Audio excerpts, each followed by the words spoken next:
Shalom, kita bertemu lagi dalam program Inspirasi Belia pada minggu ini untuk topik pelajaran kita yang ke-11. Jadi yang bersama dengan saya, Gabriel, di studio pada minggu ini adalah Belia dari Gereja Rayang. Jadi mari kita berkenalan dahulu dengan mereka.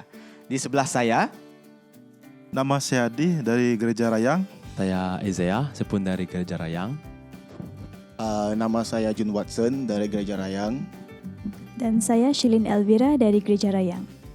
Oke, itulah tadi barisan belia kita yang bersama dengan kita di studio untuk memperbincangkan topik pada minggu ini. Jadi sebelum kita pergi kepada doa pembukaan yang akan dilayangkan oleh saudara Ahdi, topik kita pada minggu ini adalah bukan seperti Tuhan lain, di mana diambil daripada buku Cerita Alkitab, 2 Tawarik 32, 2 Raja-Raja 19. Dan juga buku komentari Ellen G. White, Para Nabi dan Raja, bab 30. Jadi sebelum kita pergi lebih dalam untuk pelajaran kita mohon saudara Ahdi untuk memimpin kita di dalam doa. Mari kita berdoa. Allah Bapa kami yang bertata di kerajaan sorga, terima kasih pada Engkau karena telah memberkati semua kami. Dan juga di saat ini Tuhan, berkatilah juga apa yang hamba-Mu ini akan perkatakan dalam apa yang kami belajar pada saat ini, supaya dapat menjadi pedoman dan teladan dalam kehidupan kami Tuhan. Semua ini kami serahkan dalam nama Tuhan Yesus yang telah bekerja jadi selamat kami. Amin. Amin. Terima kasih saudara Ahdi yang telah melayangkan doa pembukaan itu tadi. Jadi topik kita bukan seperti Tuhan lain, di mana pendahuluan untuk flashlight dan ayat kunci juga akan dikongsikan oleh saudara Ahdi. Oke, untuk bagian flashlight adalah di buku Para Nabi dan Raja, muka surat 351 dan 352, berkata, tidak ada yang lebih cepat mengilhami iman daripada menjalankan iman. Jadi Raja Yehuda telah mengadakan persiapan untuk menghadapi badai yang akan datang. Dan kini sambil merasa yakin bahwa nubuatan tentang Asyur dan akan digenapi, maka ia menyerahkan jiwanya kepada Tuhan. Biarpun tentara Asyur masih segar dari menaklukkan bangsa-bangsa terbesar di bumi dan baru saja merayakan kemenangannya atas Samaria di Israel, haruskah mereka sekarang mengalihkan angkatan perangnya terhadap Yehuda? Yehuda tidak usah takut karena mereka berharap kepada Yahwa. Jadi untuk bagian ayat kunci di buku 2 Tawarik 32 ayat 22 menyatakan, demikianlah Tuhan menyelamatkan Hizkia dan penduduk Yerusalem dari tangan Senharib, Raja Asyur, dan dari tangan semua musuhnya, dan ia mengaruniakan keamanan kepada mereka di segala penjuru. Baiklah, terima kasih saudara Ahdi untuk pendahuluan itu tadi, untuk flashlight dan ayat kunci. Jadi sebelum saya pergi kepada inti cerita kita pada minggu ini, saya akan pergi dahulu kepada bahagian apa pendapat anda. Di sini ada beberapa kenyataan. Bulatkan setuju, katakan setuju atau tidak setuju bagi menyatakan pendapat anda berhubung dengan setiap pernyataan yang berikut. Jadi yang pertama, orang yang percaya kepada Tuhan tidak pernah perlu berasa takut. Setujukah tidak setuju? Bagi saya sangat setuju, karena jika kita penuh percaya dan iman kita kuat, kita tidak perlu takut bahwa Tuhan sentiasa ada bersama kita. Kita boleh mempercayai Tuhan untuk menjaga kita walaupun dalam situasi yang sangat sukar. Setuju? Tidak setuju? Yang ini pun saya juga setuju, tetapi walaupun Tuhan mempercayai kita, menjaga kita, tetapi kita harus ada usaha untuk melarikan diri daripada situasi yang sangat sukar. Oke, seterusnya, Tuhan akan memastikan bahawa tidak ada perkara buruk yang akan berlaku kepada umat-umatnya. Setuju ataupun tidak setuju? Setuju juga, karena Tuhan tidak akan memberikan umat-umatnya terjadi apa-apa yang berlaku dalam kehidupan mereka yang lebih daripada kekuasaan mereka. Oke, yang terakhir, Bersedia untuk menghadapi masa-masa kesukaran menunjukkan kekurangan iman terhadap Tuhan. Ini setuju juga. Karena kita harus bersedia untuk menghadapi kesukaran yang kita tidak tahu apa yang menimpa kita di masa depan. Jadi kita harus bersedia lah. Okey, soalan ini agak tricky sedikit kalau kita lihat di sini. Bersedia untuk menghadapi masa-masa kesukaran menunjukkan kekurangan iman terhadap Tuhan. Jadi mungkin kita mempunyai banyak pendapat kan? Mungkin dari pandangan yang orang lain, kalau kita membuat persiapan itu menunjukkan kita ini tidak percaya kepada Tuhan 100%. Macam itulah. Tapi ini adalah untuk kita melihat pandangan ataupun pendapat kita dalam perspektif diri kita sendiri. Terima kasih saudara Ahdi. Jadi kita akan pergi kepada inti cerita di mana akan dikongsikan oleh saudara John Watson. Terima kasih kepada saudara Gabriel. Jadi saya akan menceritakan ringkasan daripada inti cerita kita pada minggu ini, iaitu di dalam 2 Tawarik 32 ayat 1 hingga 22. Menceritakan tentang Raja Senherib, iaitu raja orang Asyur, mengepung kota Yerusalem yang ketika itu diperintah oleh Raja Hezekiah, iaitu raja orang Yehuda. Dan ketika Hezekiah mengetahui Raja Asyur menyerang, Hezekiah mengadakan persiapan seperti menutup mata air keluar dari kota. Kemudian dia membangunkan dan memperkukuhkan tembok dan membuat senjata dengan lebih banyak. Dan yang ketiga adalah dia berdoa dan menguatkan semangat dan iman kepada panglima-panglima dia untuk bersedia menghadapi lawannya. Dia mengatakan bahawa Tuhan akan menyertai mereka. Dan selepas itu Raja Asyur mengirim utusan untuk melemahkan iman orang Yehuda dan menghujat Tuhan mereka.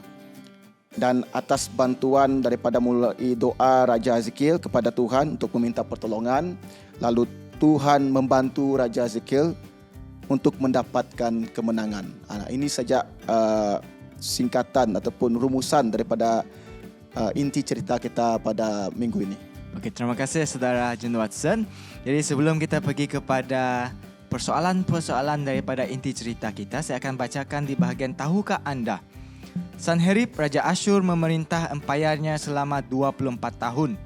Sewaktu pemerintahannya itu, Asyur merupakan kuasa yang terbesar dan paling digeruni oleh kerajaan di sekitarnya pada zaman itu. Bapa Sanherib iaitu Sargon mengalahkan kerajaan utara Israel dan membawa 27,000 orang Israel sebagai tawanan.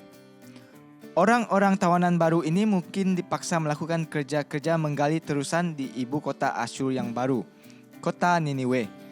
Sanherib juga mengalahkan orang Babel, tetapi dia tidak mampu mengalahkan Raja Hizkia, Raja Yehuda.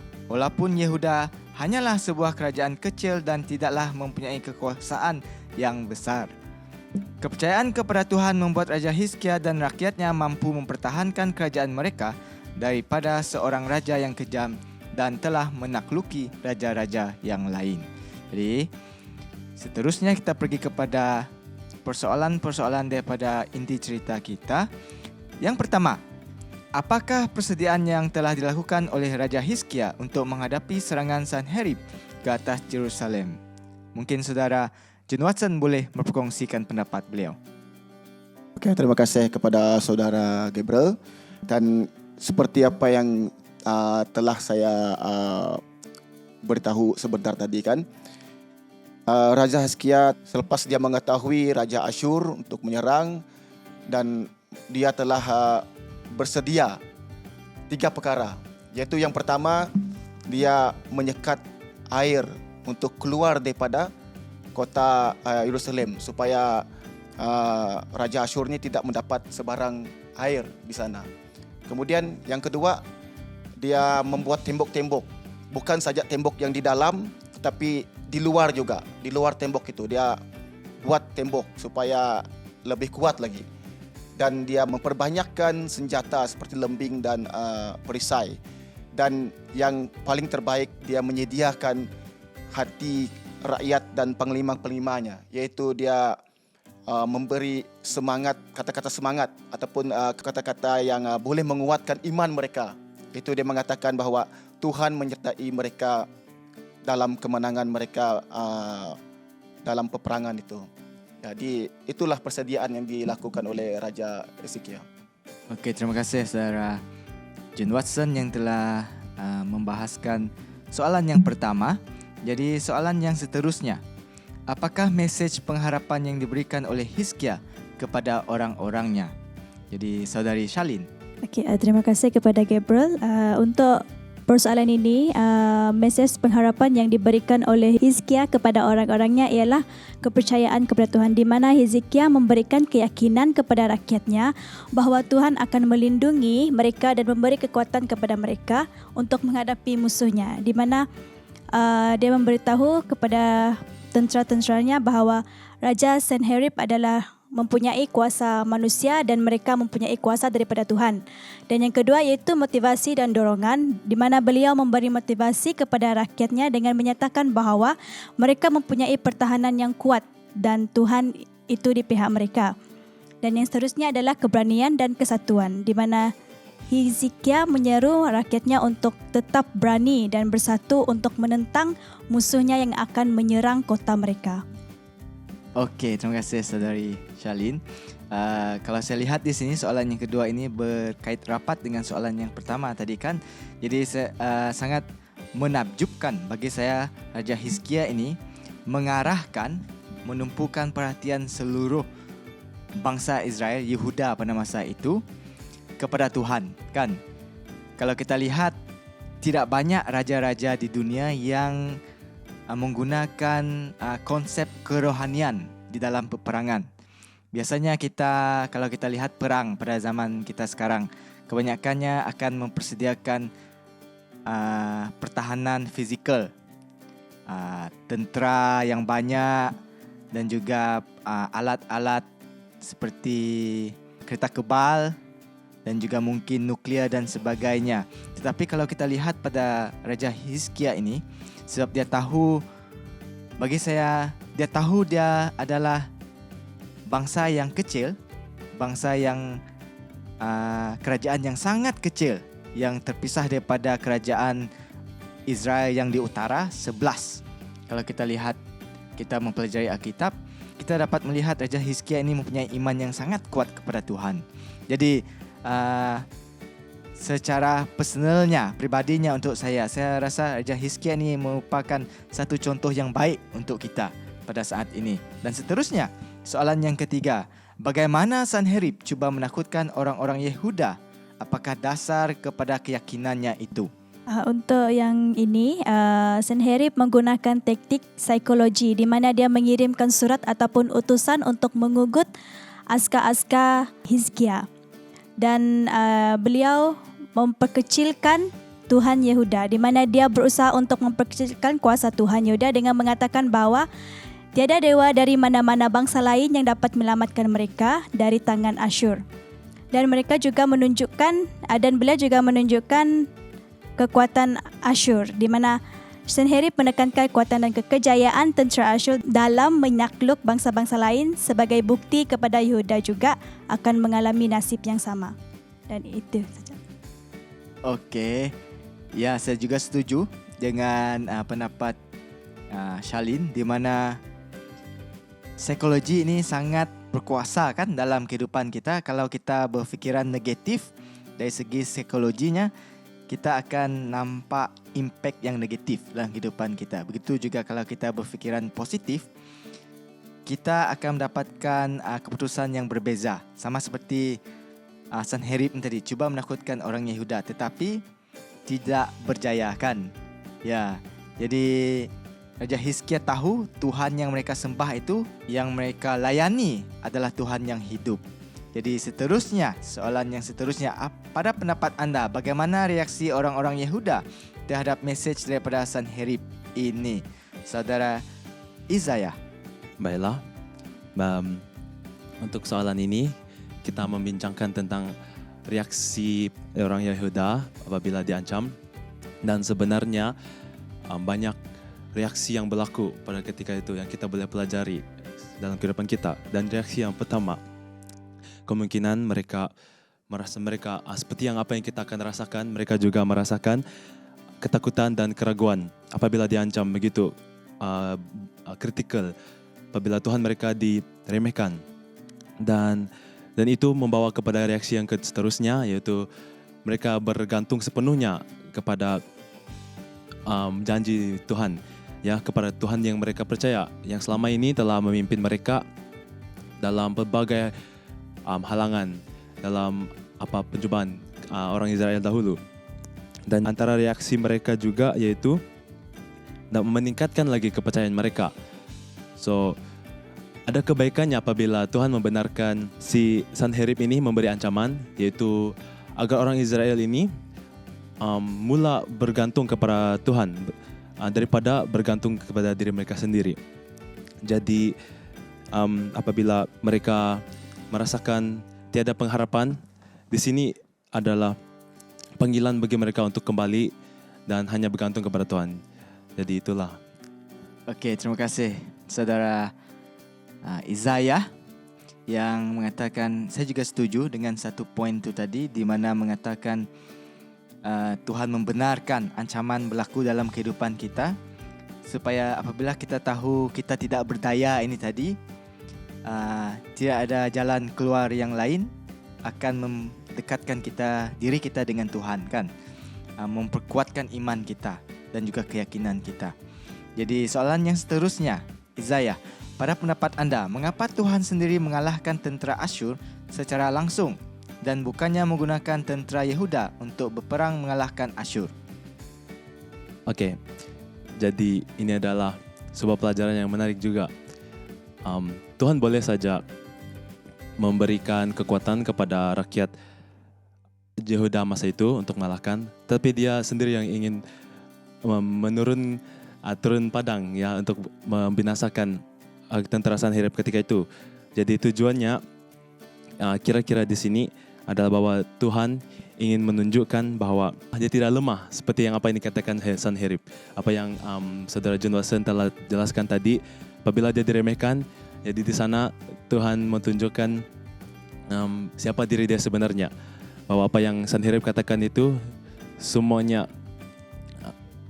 penipuan ataupun ya semuanya bicara kosong, ya, karena Tuhan lebih kuat daripada Sanherib, ya. Sanherib katakan tiada Tuhan yang boleh mengalahkan dia. Tapi di sini Tuhan hanya menggunakan beberapa malaikat saja untuk membinasakan semua malaikat-malaikat dia. Dan selain itu juga tujuan Tuhan yang membinasakan mereka ini dengan tangan dia sendiri untuk membuktikan bahwa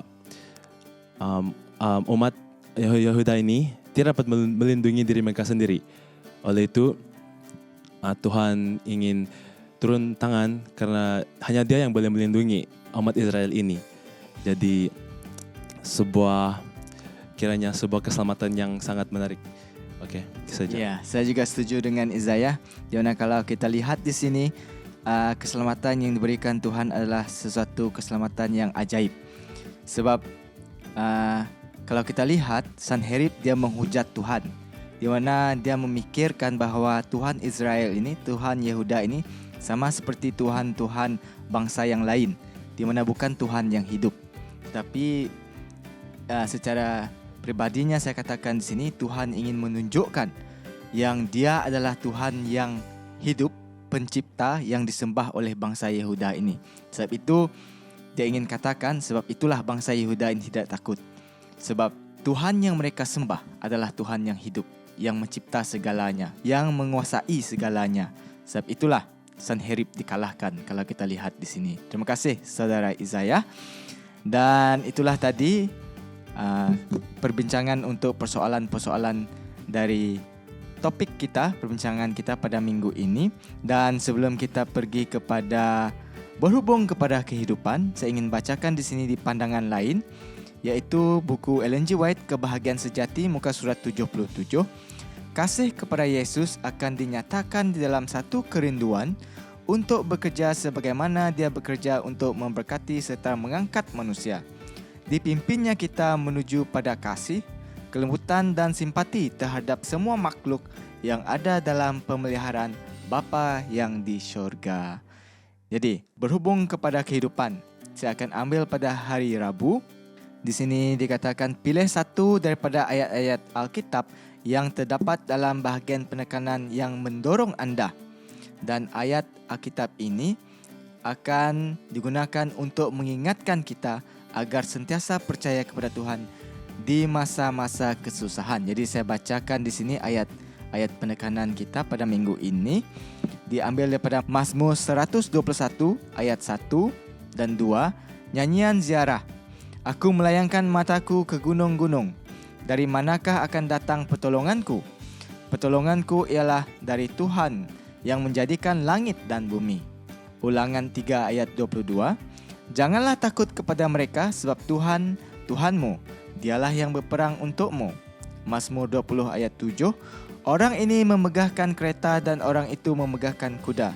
Tetapi kita bermegah dalam nama Tuhan, Tuhan kita. 2 Tawarik 20 ayat 15. Dan berseru, camkanlah hai seluruh Yehuda dan penduduk Yerusalem dan tuanku Raja Yosafat. Beginilah firman Tuhan kepadamu. Janganlah kamu takut dan terkejut kena laskar yang besar ini, sebab bukan kamu yang akan berperang, melainkan Tuhan. Dan yang terakhir, Roma 8 ayat 31. Sebab itu apakah yang akan kita katakan tentang semuanya itu? Jika Tuhan di pihak kita, siapakah yang akan melawan kita? Jadi mungkin saudara Isaiah boleh kongsikan satu ayat penekanan yang saya bacakan tadi untuk menjadi penanda dalam kehidupan kita, untuk mengingatkan kita agar sentiasa percaya kepada Tuhan di masa-masa kesusahan kita. Oke. Jadi kalau saya mau ambil dalam ayat penekanan ini, saya mau ambil dua lah. Oke. Yang pertama, karena ini yang bagi saya memberi pendorong yang sangat kuat. Oke. Yang pertama dalam Roma 8 ayat 31. Sebab itu apakah yang akan kita katakan tentang semuanya itu? Jika Tuhan di pihak kita, siapakah yang akan melawan kita?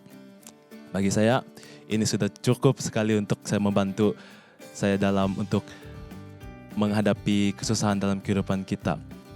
Karena ya, kalau apabila kita ada kesusahan, kita harus ini memberitahu kita, itu bukan masalah kita. Tuhan boleh saja menyelesaikan masalah itu, tapi yang pertama harus kita risaukan dahulu adalah mencari Tuhan. Dan bukannya masalah kita itu. Karena masalah itu boleh saja Tuhan hilangkan. Tapi apabila kita terlalu fokus dengan masalah itu yang membuat kita makin hilang percaya dan makin bertambah masalah kita. Dan yang kedua, dalam Mazmur 20 ayat 7, orang ini memegahkan kereta dan orang itu memegahkan kuda, tapi kita bermegah dalam nama Tuhan, Tuhan kita. Dan ini kiranya sebagai penghibur bagi saya.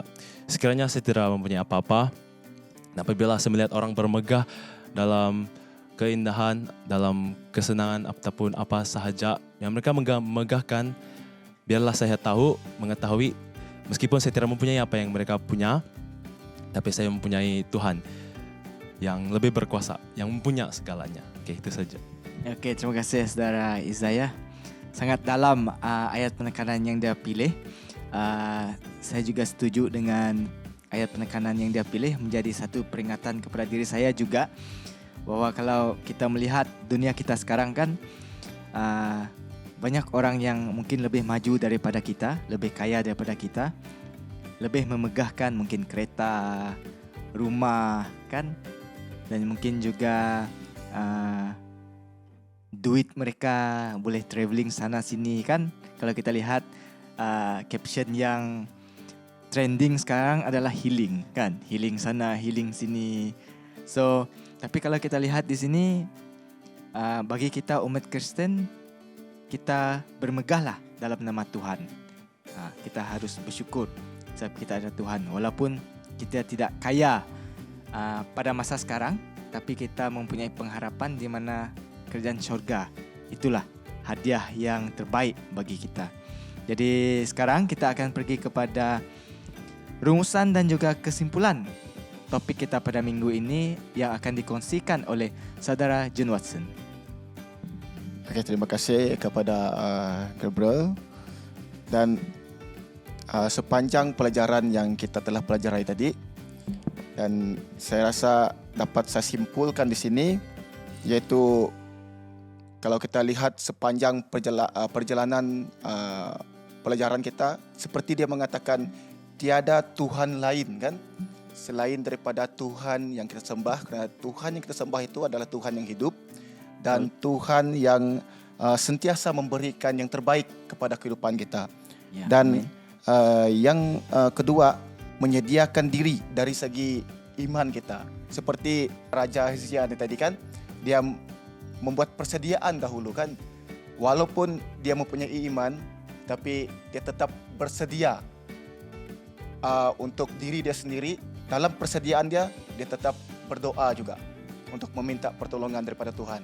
Dan itulah yang saya rasa terbaik dalam kehidupan kita untuk kita lakukan. Kita harus menyediakan diri kita, terutama dalam iman kita sendiri kepada Tuhan. Dan yang terakhir yang saya rasa di sini adalah apapun keadaan kita, Tuhan adalah yang terutama. Ya, kita sentiasa berdoa kepada Tuhan. Kerana Tuhan yang kita sembah itu adalah tidak seperti Tuhan yang lain. Dan inilah pelajaran kita pada minggu ini kan. Ya. Jadi saya rasa itu adalah yang terbaik sekali adalah apabila kita mengutamakan Tuhan di dalam kehidupan kita. Ya. Amin. Okey, terima kasih saudara Jun Watson. Mungkin ada penambahan dari saudara Adi? Untuk part saya, yang seperti yang saudara Jun Watson juga cakap, tiada Tuhan lain selain Dia.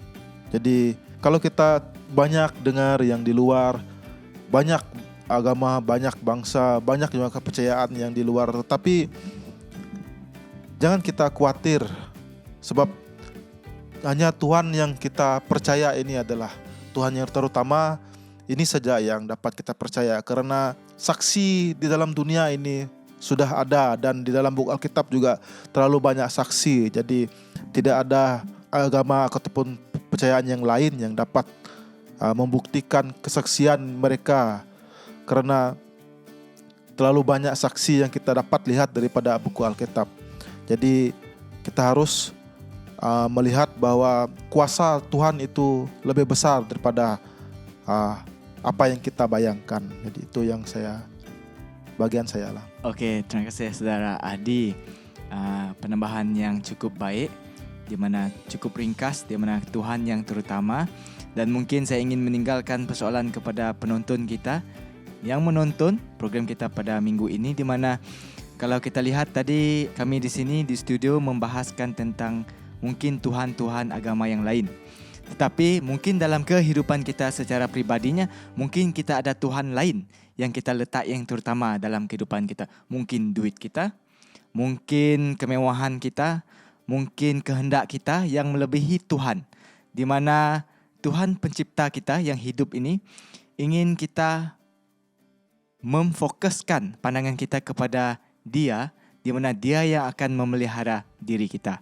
Dan itulah tadi kesimpulan dan juga perbincangan topik kita pada minggu ini, di mana adalah bukan seperti Tuhan yang lain. Tuhan yang kita sembah, Tuhan yang hebat, Tuhan yang berkuasa. Jadi sebagai doa penutupan akan dilayangkan oleh saudari Charlene. Mari kita tunduk kepala dan berdoa.